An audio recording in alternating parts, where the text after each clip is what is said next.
할렐루야. 사랑하는 대강의 가족 여러분, 오늘 하루도 하나님의 말씀과 동행하는 삶이 되길 소망합니다.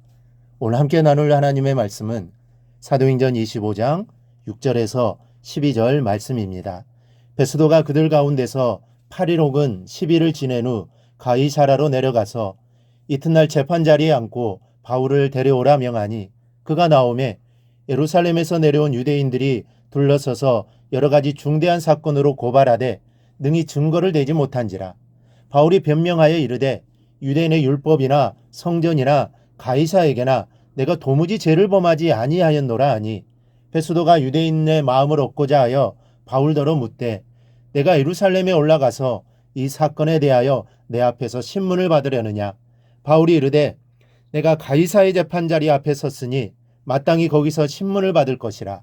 당신도 잘 아시는 바와 같이 내가 유대인들에게 불의를 행한 일이 없나이다. 만일 내가 불의를 행하여 무슨 죽을 죄를 지었으면 죽기를 사형하지 아니할 것이나, 만일 이 사람들이 나를 고발하는 것이 다 사실이 아니면 아무도 나를 그들에게 내줄 수 없나이다. 내가 가이사께 상소하노라 한대. 베스도가 배석자들과 상의하고 이르되, 내가 가이사에게 상소하였으니 가이사에게 갈 것이라 아니라. 아멘. 오늘 본문의 끝에 이런 말씀이 있습니다. 베스도가 배석자들과 상의하고 이르되, 내가 가이사에게 상소하였으니 가이사에게 갈 것이라 아니라. 여기서 가이사는 로마의 황제를 일컫는 칭호입니다. 우리나라의 왕을 임금이라고 칭하거나 애굽의 왕을 바로라고 하는 것과 같은 말입니다. 그러니 가이사에게 갈 것이라는 말은 바꾸어 말하면 로마로 갈 것이라는 말씀입니다. 사도행전 23장 11절에 기록된 대로 예수님이 바울을 향하여 담대하라, 내가 예루살렘에서 나의 일을 증언한 것 같이 로마에서도 증언하여야 하리라 하시니라. 이 하신 말씀이 그대로 이루어지는 순간입니다. 그런데 바울이 로마로 가게 된 데에는 바울 자신의 결심이 큰 역할을 했습니다. 이리저리 질질 끌려다니는 것보다는 복음을 위해서 차라리 로마의 가이사에게 호소하는 편이 낫다고 여기고 가이사 앞에 호소하는 단호한 결정을 내렸기 때문입니다. 이처럼 사람은 생각해야 할 때가 있는가 하면 행동할 때가 있고, 신중을 가해야 할 때가 있는가 하면 결단력 있게 과감히 행동할 때가 있습니다. 또 침묵할 때는 침묵해야 하지만 말을 해야 할 때는 대담하게 말할 필요도 있습니다. 이 바울에게서 우리가 무엇을 볼 수 있습니까? 바울이 우리에게 보여주고 있는 모습은 과감한 결단과 침묵을 깨는 담대한 자기주장입니다. 죽음이나 해를 두려워하지 않는 사명자의 태도를 보여주고 있습니다.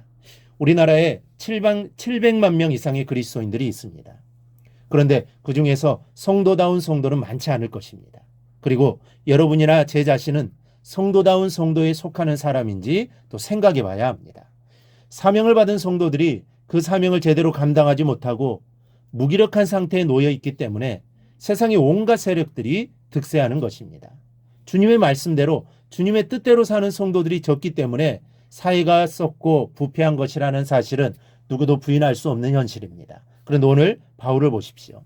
만일 내가 불의를 행하여 무슨 죽을 죄를 지었으며 죽기를 사형하지 아니할 것이나, 만일 이 사람들이 나를 고발하는 것이 다 사실이 아니면 아무도 나를 그들에게 내줄 수 없나이다. 내가 가이사께 상소하노라. 이 바울의 이 말 속에는 무슨 뜻이 숨어 있습니까? 첫째는 해야 할 일이 있다는 뜻이 있습니다. 일이 없는 사람처럼 불행한 사람도 없습니다.